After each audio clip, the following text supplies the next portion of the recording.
mucho. Mi niñez fue una niñez muy, podría decir, muy feliz. Muy feliz sobre todo porque en mi familia había un gran sentido de la solidaridad familiar. Había un gran sentido de la responsabilidad, un gran sentido de la disciplina, del trabajo, del mérito del trabajo.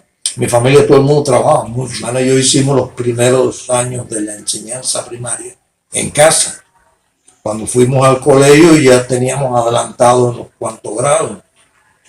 Y ya fuimos porque evidentemente era más recomendable continuar los estudios por los planes de estudios de los colegios. Mi asociación con la música clásica se hizo de una forma muy natural, muy orgánica, en el hogar, como parte de mi mundo emocional y espiritual, que es el del hogar. Y obviamente yo también era sensible a eso, yo también creo, no puedo probarlo, no soy un científico, pero yo creo que hay una tendencia genética, hay una predisposición genética a inclinarse hacia el buen gusto, hacia el gran arte.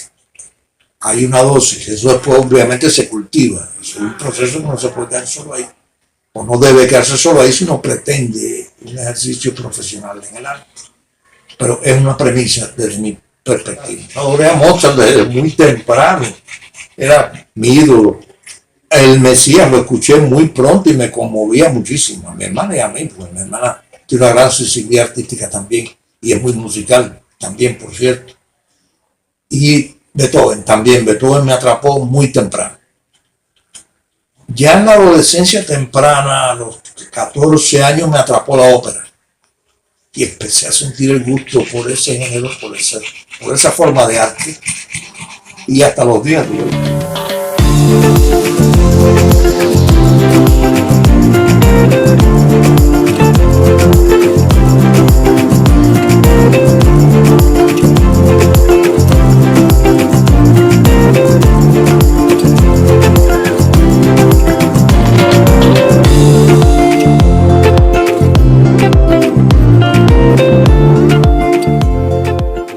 Bueno, sí, vamos a decir que sí que lo fue.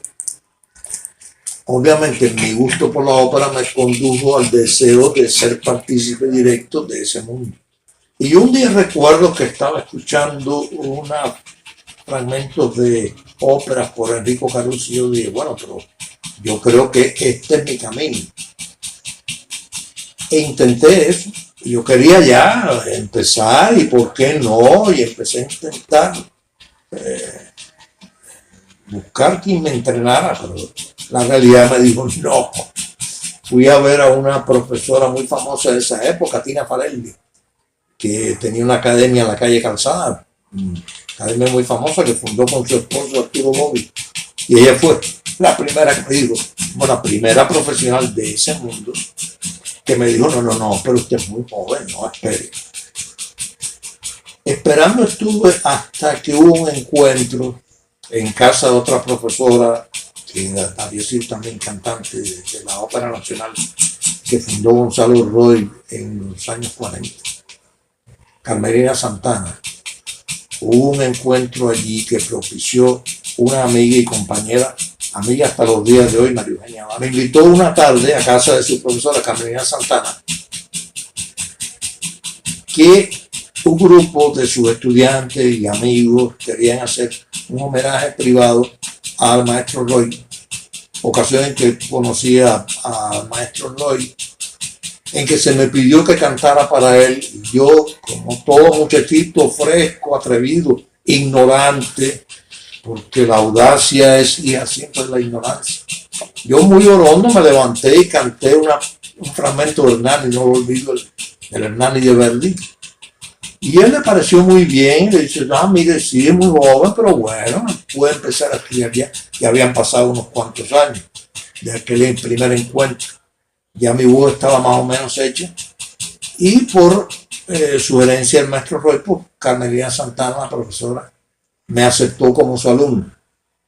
Y así empecé yo a dar clases con ella. Fue mi primer entrenamiento serio que tuve de técnica vocal.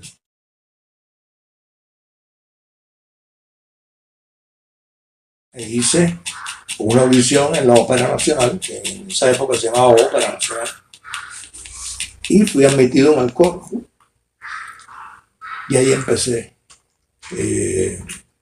una fase de continuación de mi formación profesional, las producciones que hacía la Ópera Nacional.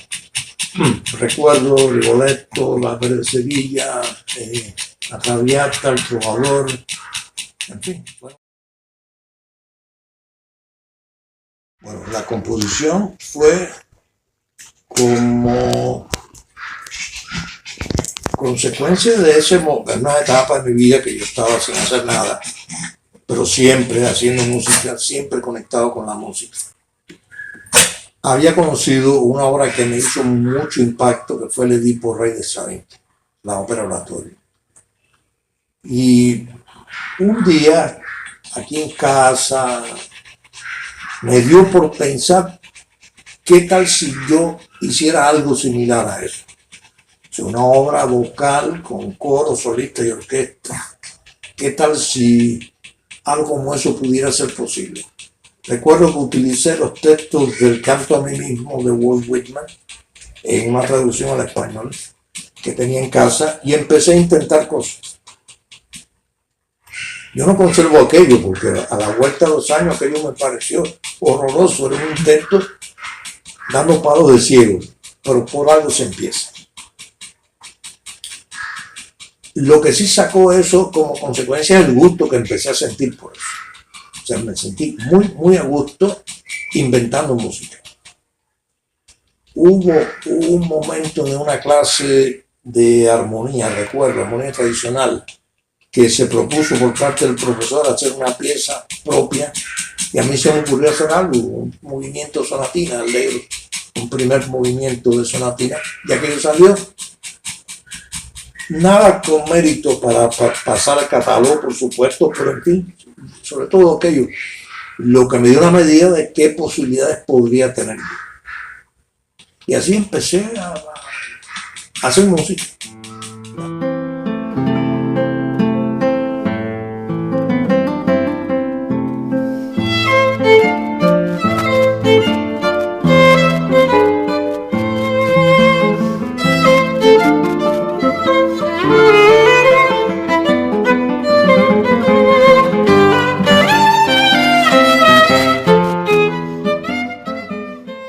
Que Félix Guerrero sabe mucho de orquesta, tiene una experiencia con orquesta tremenda y puede enseñarme cosas muy buenas que yo no sé. Pero un día le sugiero yo, le digo, maestro, ¿usted cree que yo pudiera presentarle trabajos propios, trabajos de propia creación? Y me dice, sí, ¿cómo no? Él era siempre muy abierto, una gente de mente muy abierta. Y me decía, por supuesto, claro. Así fue, le llevé algunos trabajos. Él se los llevó, los analizó, los vio y a la clase siguiente me dice, no lo olvido nunca, mira, este es tu camino. Ponte a estudiar como una polilla a fondo porque este es tu camino. Eso fue, por supuesto, una opinión en boca de un maestro como ese, con experiencia y conocimiento que él tenía de tantas cosas. Fue para mí un espaldarazo decisivo. Yo digo, bueno, si este es mi camino. Definitivamente.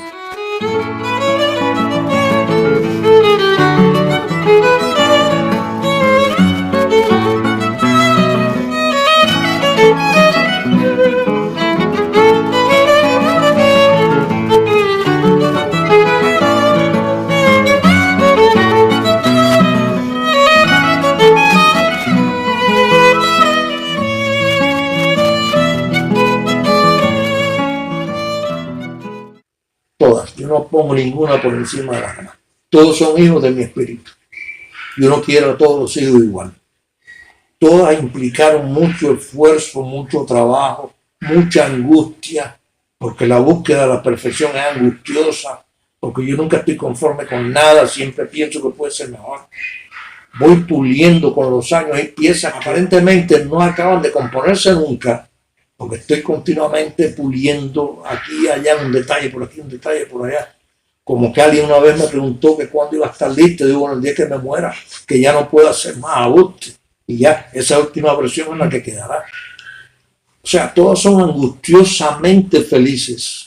Todos los compositores que han hecho buena música son referentes para mí, porque todos tienen en común una cuestión: el talento, pero también la disciplina, el mucho trabajo. Porque yo sí creo, como todos esos maestros creyeron en su momento, que esto es 1% de inspiración y 99% transpiración. Y también transpira, esta cabecita nuestra. Sí, hay que ponerla a sudar en la elaboración de ideas.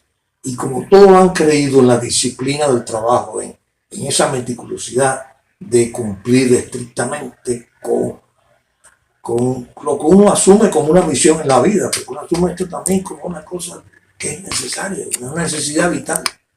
Y todos me han enseñado a mí esa disciplina, esa laboriosidad. De todos ellos aprendo eso. Si tuvieras que describir tu carrera con una frase o una palabra, ¿cuál escogerías? Una carrera de una montaña rusa. Una lucha continua contra la adversidad. Una victoria continua contra lo que se opone a que sea. Y mi voluntad es que sea. Eso es una montaña rusa. Bueno, Tulio, más que agradecido porque hayas aceptado conceder esta entrevista. Muchas gracias. Gracias a ti por la iniciativa y por mucho trabajo que te ha dado llegar hasta acá.